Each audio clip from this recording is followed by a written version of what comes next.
పంటల కోసం గ్రామ దేవతకు మొక్కుబడులు పెట్టడం అంటే భక్తి, నమ్మకం, పల్లె జీవన విధానం అంతా కలిసిపోయిన ఒక అందమైన సంప్రదాయం. ఒక చిన్న పల్లెటూరు ఉంది. ఆ పల్లెటూరులోని అన్నదాతలు పొలాల్లో కష్టపడి పంటలు పండించేవారు. వర్షం సరిగ్గా పడితే పంటలు పుష్కలంగా వస్తాయి. కానీ వానలు తగ్గిపోతే, తుఫాన్లు పెరిగిపోతే రైతుల కష్టం అంతా వృధా అవుతుంది. ఆ పల్లెలో గ్రామదేవత ఆలయం ఉంది. అమ్మవారు పల్లెకు రక్షకురాలు, పంటలకు పాలకురాలు. ప్రతి సంవత్సరం పంట వేసే ముందు రైతులు అమ్మవారి దగ్గరకు వెళ్ళి మొక్కుబడులు పెట్టేవారు. ఒకసారి పల్లెలో వర్షాలు పడక పొలాలు ఎండిపోయాయి. రైతులు ఆందోళనలతో అమ్మవారి ఆలయంలోకి చేరి ఇలా ప్రార్థించారు: అమ్మా, మేము మీ పిల్లలం. మా పొలాలకు జీవం కావాలి. వర్షం కురిపించి మా పంటలు పుష్కలంగా పండేలా చెయ్యి అమ్మా. పంటలు పండితే మేము నీ జాతర ఘనంగా నిర్వహిస్తాం, బోనం పెడతాం, పల్లె అంతా దీపాలతో వెలిగిస్తాం అంటూ వేడుకున్నారు. రైతులు నిజమైన భక్తితో మొక్కుబడులు పెట్టారు. ఆ రాత్రి ఆకాశం నిండా మబ్బులు చేరాయి. వర్షం మొదలయ్యింది.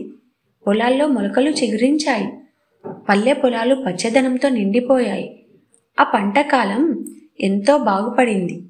రైతుల మాట తప్పలేదు. అమ్మవారికి పెద్ద పండుగ చేశారు. బోనం, జాతర, పల్లె ఊరేగింపు, హారతులు, పాటలు అన్ని ఘనంగా జరిగాయి. ఆ రోజు నుండి ఆ పల్లెలో ఒక సాంప్రదాయం ఏర్పడింది. ప్రతి పంటకు ముందు అమ్మవారికి మొక్కుబడి పెట్టడం. పంట పండిన తర్వాత రైతులు ఎప్పుడూ ఇలా అంటారు: మేము పొలాల్లో విత్తనాలు వేస్తాం, కానీ పంట పండించేది అమ్మవారే. ఇలా అమ్మవారిని గ్రామస్తులు ఎంతో భక్తితో పూజించారు. ప్రతి సంవత్సరం జాతర పెట్టి మొక్కుబడులు తీర్చుకొని అమ్మవారిని తమ రక్షకురాలిగా భావించారు. కానీ కాలక్రమేణా పరిస్థితులు మారాయి. గ్రామంలో కొందరు ధనవంతులు, అహంకారులు అయ్యారు. వారు అమ్మవారి పూజలను నిర్లక్ష్యం చేశారు. మొక్కుబడులు పెట్టి తీర్చకుండా వదిలేశారు. కొందరు ఆలయ ధాన్యాన్ని దొంగలించి తమ స్వార్థం కోసం వాడుకున్నారు. దీనివలన అమ్మవారికి కోపం మెల్లగా పెరుగుతూ వచ్చింది. ఆమె ఒకరోజు ఒక వృద్ధురాలి కలలో ప్రత్యక్షమై ఇలా హెచ్చరించింది: మీరు మమ్మల్ని మరిచి ధర్మాన్ని విస్మరించారు. పంటల కోసం, జీవనం కోసం మమ్మల్ని ప్రార్థించారు, కానీ ఇప్పుడు మమ్మల్ని అవమానిస్తున్నారు. మీరు మారకపోతే గ్రామానికి శాపం తప్పదు అంటూ అమ్మవారు పలికింది. ఆ వృద్ధురాలు గ్రామస్తులకు చెప్పినా ఎవ్వరూ పట్టించుకోలేదు.